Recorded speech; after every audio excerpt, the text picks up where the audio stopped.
gentlemen, the next person onto the stage is a stand-up comedian in his own right, and he's been a stand-up for the last 6 years. But this year, he's decided to do a chat show as well. So we're going to talk chat show for a short time. Would you please welcome to the stage comedian Tom Allen? We've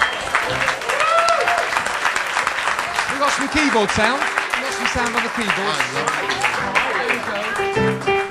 There you are. Hello, sexy. Come and sit down. Sexy. Hi, thanks. Hi. Hi. And I think you've underdressed. Yeah, I know. I'm a hangover. I'm dressed as a hangover today. You're gonna blow my cover. I think you look lovely. You look I love colours. You look lovely. Well, I sort of like. Well, you look lovely in black. I like to clash sometimes. Just sometimes. It's not a joke. It's true. Okay, so Tom, you've got a chat show at the Gilded Blue. Now you've done a stand-up for 6 years. Yes. What makes you do a chat, or what makes you decide let's have a chat? Laziness. And no, I would say. Well, I've been doing my own hour for the past 4 years, and I wanted to do something different because when you do your own show, I think you become quite introspective. You just sort of go, "Oh, I'm just going to concentrate on my own show," and you don't appreciate everybody else that's doing things, and also you don't even look at the news. I realised, like last year, the only bit of news I got was that somebody put a cat in a bin, and I remember. and I thought, quite a this is serious not all story. that's happened. This can't be all that's happened. So, so the show I do this year, and I feel much more kind of part of the festival actually, because I'm talking to other people and finding out what they're doing. So. Yeah, it's a lot of fun, isn't it? Yeah, you get do you a like chance it? to see so many of the acts. Yeah. I was here in a play last year, and you know, yeah. you're so intent on that, and it's Yeah. intense as well because you've got to learn it, and it's tough, and it was about tough things. But this is lovely because Yeah. you have such fun and meet such lovely people. And of course, there's different ways to do chat shows. I mean, from Nicholas Parsons to Mervyn Sutton's father. Fringe. Hamilton's. You throw in some parlour games and party pieces. What's that about?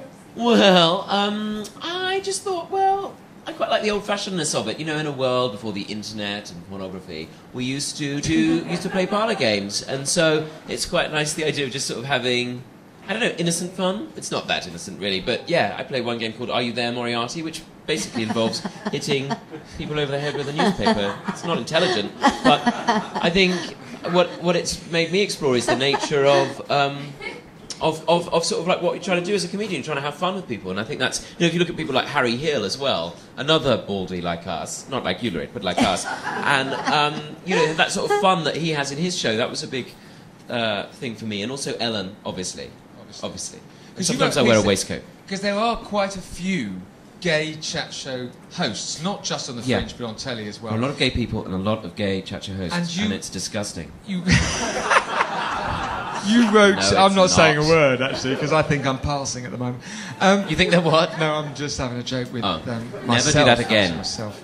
The Scotsman, you wrote a piece for the Scotsman about this. Yeah, I did, and I'm pretty political, I guess, well, I am. I guess everybody is, but yeah, and I think that sometimes we're made to feel ashamed of that, but I'm not. And I wanted to talk about why, like, because I'm sure people will have said, "Oh, there's lots of gay people who do chat shows," and maybe it's a happy coincidence, and in many ways I'm sure it is. But like our key chat shows are like Graham Norton, Paul O'Grady, and Alan Carr. Those obviously all have gay hosts on them, and it's wonderful and very exciting, but I wondered if there was a reason for it. And what I came to the conclusion was that actually I think it's about being an outsider that makes gay people sometimes quite good chat show hosts, because we represent the audience by being on the outside.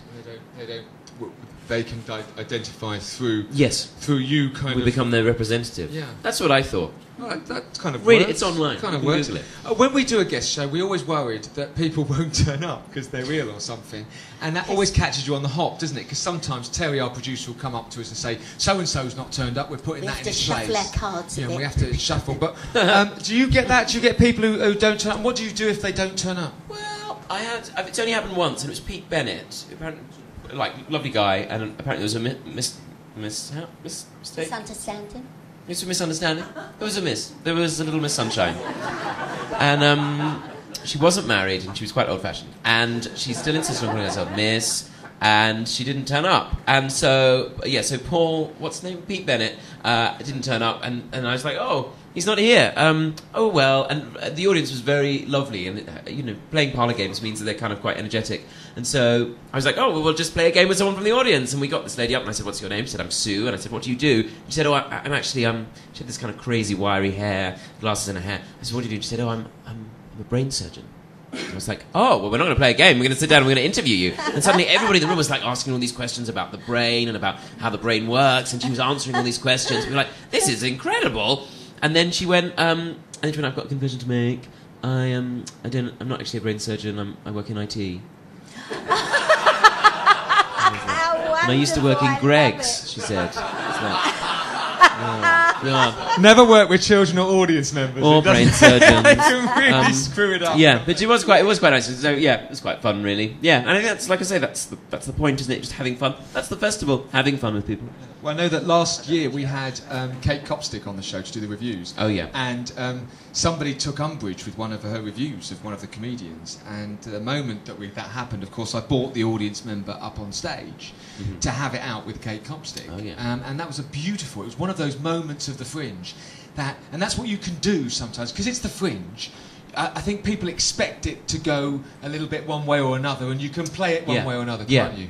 Yeah, absolutely. And I think it's important that, we're all individuals here, and it's for everybody, and it's important that everybody talks about what's going on and how they feel about things, and I guess that's the point that's why there are so many chat shows as well, is that, and I only say they're disgusting because they're my competitors, but they are a chance for people to, I'm here, aren't I? And they're a chance to reflect on what's going on and for people to air their views and discuss what they feel about stuff. So yeah, it's the world's biggest arts festival. So. Well, it's 3:15 and it's at the Gilded Balloon. Yeah. It's called Tom Allen's Afternoon Tea, and if you would like to join him, you bought tickets along for tomorrow's show?